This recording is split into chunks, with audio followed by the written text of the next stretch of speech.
The first volume of Classroom of the Elite Year 3 comes out in less than a month, and I think it's finally time for me to stop being a fake fan and start catching up to the series.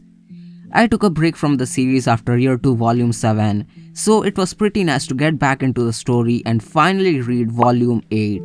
A very unique volume in the sense that we're not confined to the school and getting to hang out in Hokkaido for the school trip arc. I remember the reception to this volume was pretty lukewarm when it came out, and people called it mostly filler. This was also the reason I decided to wait for Volume 9 to read them both together. And as you can see, I clearly didn't go back to reading, and that's how I slowly stopped being up to date with the series. I was really curious to see how I'd feel about this volume after actually reading it, and now that I've done so, I surprisingly liked it more than I was expecting. But I also have my issues with this volume. So, let's not waste any more time and dive into my thoughts on Year 2 Volume 8, the long-awaited school trip arc. The first thing that surprised me about this volume was just how simple and straightforward the school trip actually was. I was fully expecting the trip to be filled with several tests and ways for the classes to gain or lose points, considering the school's track record with things like these. But it surprisingly turned out to be a pretty simple school trip, where the main objective is to get along with people from other classes.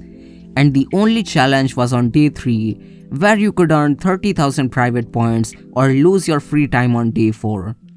It's one of the first times the stakes were basically non-existent in a non-0.5 volume, and I honestly kinda liked this change of pace. The best part of this volume were all the crazy character interactions coming from Ayano Koji's group. All the students were divided into a group of 8 or so students filled with one boy and one girl from every class, which was decided by a small test where you had to rank every student. And I think Kinugasa chose the perfect group to keep the volume interesting by putting both Kushida and Ryuen, two major antagonists of Year 1, in the same group as Kyo. The other important characters in the group were Yamamura and Kito from Class A. It's honestly about time we start getting to see some more classy characters, and I really liked both of their characterization in this volume. Nishino from Ryuen's class, along with Watanabe and Amikura from Ichinose class, were the other members of Kyo's group who didn't get to shine as much in the volume. There was also a pretty big moment with Ichika and Nanase at the start of the volume, so the entire volume wasn't just focused on second years. And the conversation between the three of them was really interesting and makes you question a lot of things, especially regarding Nanase. Kyo starts to think that Tsukishiro wasn't going all out on him because there were other methods he could have used to get him expelled without any issues, and he also starts to doubt Nanase's backstory, the reason why she's enrolled at the school, and why she's so attached to him.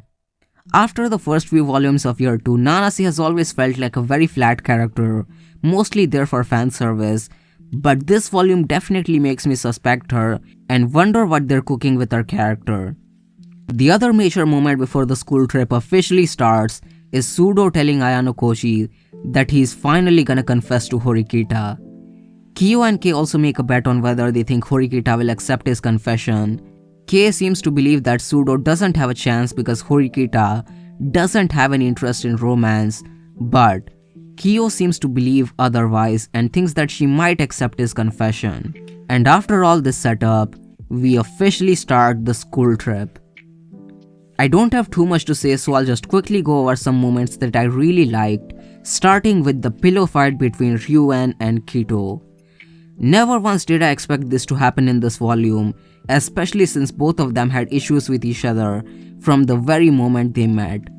There was so much tension between them that the entire group was feeling uncomfortable. I was fully expecting them to eventually throw hands, but they ended up throwing pillows instead. And the best part was the fact that it was Kyo's pillow. His monologue mourning over the loss of his pillow was actually hilarious to read. Kyo intentionally falling on his first time skiing was also pretty funny, because this man really wanted to experience falling that badly, huh? Ryuen also chuckles at Kyo for falling, before getting pissed at the fact that the fall was intentional. The next moment I really liked is when Yamamura is stuck alone with Kyo and Ryuen, and they both notice that she's forgotten her gloves. It was pretty nice to see Ryuen caring about people, especially from other classes, by checking up on Yamamura. And I burst out laughing when he demanded Kyo to hand over his gloves instead of offering his own. It was definitely the funniest moment of this entire volume for me, and also showed Ryuen's development in a subtle way. Albert sadly had a single scene in this entire volume, but it was peak as usual. Bro has impeccable table manners, and he's just such a chill guy in general. The hot spring scene with the girls also had some great moments, such as Ibuki coming in to challenge Horikita and instantly leaving after she refuses.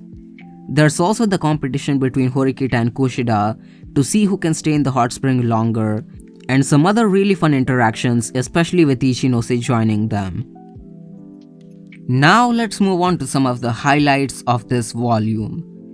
First up is Ryuen and Kito dunking on the delinquents from other schools who were harassing Nishino and Yamamura. I really liked this scene, especially because Kito and Ryuen were arguing with each other before they noticed their classmates getting harassed. Even though they both hate each other, they chose to put their feelings aside and help Yamamura, who was also being protected by Nishino. It honestly feels nice to see everyone not beefing with each other for once, especially because Ryuen knows that Yamamura was potentially acting on Arisu's order to find information on Ryuen's class. Also, the illustration of Ryuen holding the delinquent was pretty damn cool as well. Next up is yet another moment with Ryuen, this time talking about his plans and the fight against Arisu. He tells Kyo that he's still sticking to his plan of 800 million points, which was mentioned way back in year 1. I don't remember the exact volume, but I do remember that the anime straight up cut out this scene. Ryuen's plan to save 800 million for his entire class to transfer to Class A is such an important plot point that straight up doesn't exist in the anime. Ryuen also talks about how his fight with Arisu has already started, and I'm really excited to see how it all goes down. Next up, let's talk about Kyo saving Kushida from Ryuen. I remember hearing a lot of complaints about this scene because Kushida becomes yet another love interest after being an antagonist since the very beginning. I definitely understand the issues people have with this scene, but I personally don't mind it. Partly because I also didn't hate Horikita's controversial decision in volume 5. And Kushida falling in love with someone who doesn't hate her true self is still way more believable than Sato confessing to Kyo after seeing him run fast. The volume also had some other nice moments with Kyo and Kushida as well, and the scene where Kyo steps in to stop Ryuen was pretty damn badass, as Ryuen starts to remember the feeling of fear instilled into him by Kyo in volume 7. Next up, let's talk about Sudo's confession. Sudo has been in love with Horikita since the second volume of first year, and I can't believe that we finally have the confession. Sudo of course got rejected, but I really love this moment, and it reminds me of just how much they both have matured throughout the series. The illustration of Horikita rejecting Sudo with a gentle smile on her face was extremely beautiful, and it makes me think back to year 1 when she was so cold and arrogant. I think year 1 Horikita straight up would have told Sudo to kill himself if he confessed to her back then. I also love just how much Sudo has grown and how his anger issues and delinquent attitude are basically non-existent anymore. The reason for Horikita's rejection is also really interesting, because she wants to find love naturally, which is the complete opposite of what Kyo's trying to do with Kei. It's been a long time coming, but this plot point has finally reached its conclusion, and it was great. Moving on, let's talk about the formal introduction of Ishigami. Arisu tells Kyo that she's finally figured out who visited both of them in volume 6 and calls Kanzaki, who is familiar with the visitor. And the reason for that is because Arisu and Kanzaki were basically childhood friends, and Kanzaki has even seen Kyo's father a few times. I genuinely wasn't expecting this reveal, but I do have to say that it feels like it came out of nowhere. I don't remember if there were any hints for the audience to figure it out, but it does feel that Kanzaki is suddenly supposed to be a really important character.